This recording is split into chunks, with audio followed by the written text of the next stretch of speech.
You recently just went to rally for the Harris-Walz campaign in Pennsylvania, a battleground state. Why was it so important for you to not rely on someone else's voice, but to use your own to share why you thought that Kamala Harris is the right decision?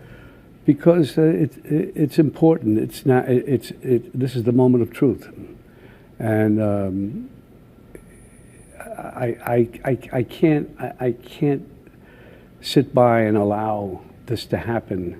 So wherever I can contribute to a positive ending to this whole thing, I'm going to try my best to do that. Why is Kamala Harris the answer? She's the only answer at this point, obviously, but she happens to be a great answer. And with all the misinformation, disinformation, nonsense that the Trump campaign is trying to do to discredit her, you know, it's a shame because certain people in certain parts of the country, they don't even hear, they only hear what he says or sound bites. They don't hear the truth. And I say, well, you know, so many people are so passionate about on his side and we're on our side, but I gotta say there is a difference. He's a criminal. Kamala Harris is not a criminal. Joe Biden is not part of a crime family. And he knows that, and I'm sure a lot of people with him know that, especially the Republicans that are supposed to defend this country and oppose him. They know that. It's a disgrace.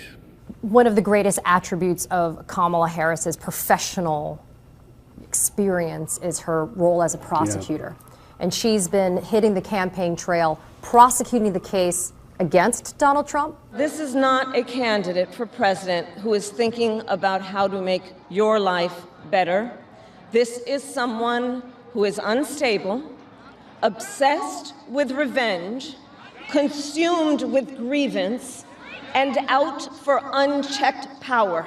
But she's also out there making the case for the Harris-Walz administration, the idea of what she brings to the table. Why is Kamala Harris for America the answer on how to move forward? Because she's doing what's right. She's doing the right thing.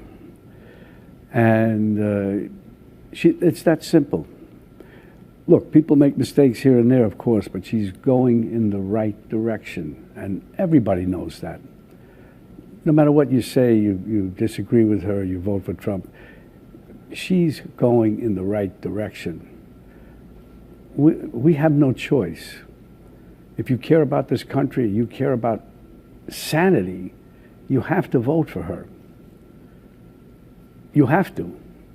That's it, end of story. Trump, J.D. Vance, the Republicans right now, they're destroying the idea of the American dream. They're sending the message to immigrants, don't come here, we don't want you here.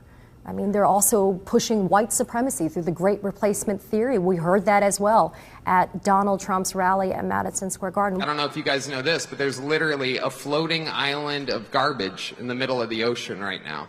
Yeah. I think it's called Puerto Rico. As the first Samoan, Malaysian, low IQ, former California prosecutor ever to be elected president. Cool black guy with a thing on his head. What the hell is that? A lampshade? Look at this guy. I'm just kidding. That's one of my buddies. He had a Halloween party last night. We had fun. We carved watermelons together. It was awesome. America is for Americans and Americans only. What's happening to the American dream? I don't know. I think that people have lost sight of what the American dream is. And maybe it's because in schools it's not been taught enough, civic education, whatever you want to call it. People are not aware, young people are not aware, some are apathetic. I mean, I know even when I was younger, when I was watching the Watergate hearings and Nixon and and all that stuff, I wasn't apathetic, but I said it'll work itself out. But now I'm older and I see it's not that way. These things are it's much worse now than it was with Nixon. He's a Boy Scout compared to Trump. We also heard from Trump saying that anybody who opposes him is the enemy within. That's the language he uses. When I say the enemy from within, the other side goes crazy, becomes a sound. Oh, how can he say? No, they've done very bad things to this country. They are indeed the enemy from within. But this is who we're fighting. He's talking about himself. The enemy within. He is the enemy within. He's projecting everything he says. It gets back to intimidation. That's the key. Intimidation. People cannot be intimidated by him. They have to stop and think. That's why it's so important. The Washington Post, he should have said, let me just wait a minute. People look up to him. I look up to him that he's going to make the right decision, especially in his position. Jeff Bezos. Yes. Everybody's taking a chance by doing this stuff, but you have to. You're going to live under this guy's being the president? And we've seen what's happened when he actually has the office. It's craziness, insanity. Trump says, I'll be a dictator on day one.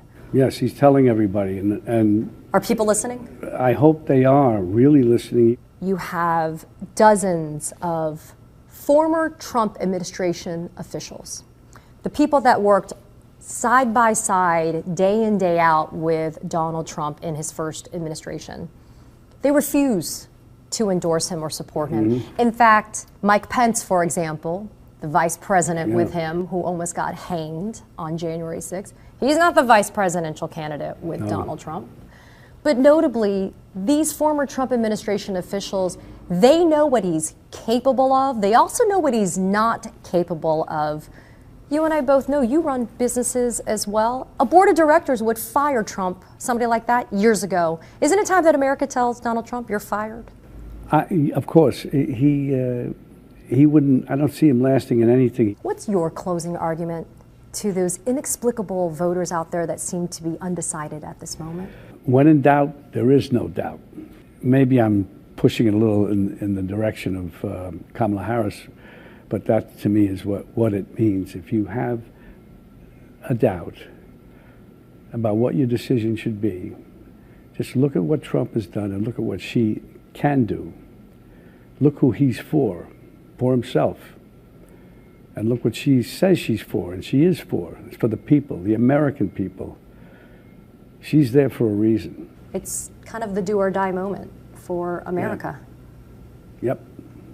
Doing the right thing. Do the right thing. People know that they have to stop and think for a minute when they're alone voting and nobody knows but them to do the right thing.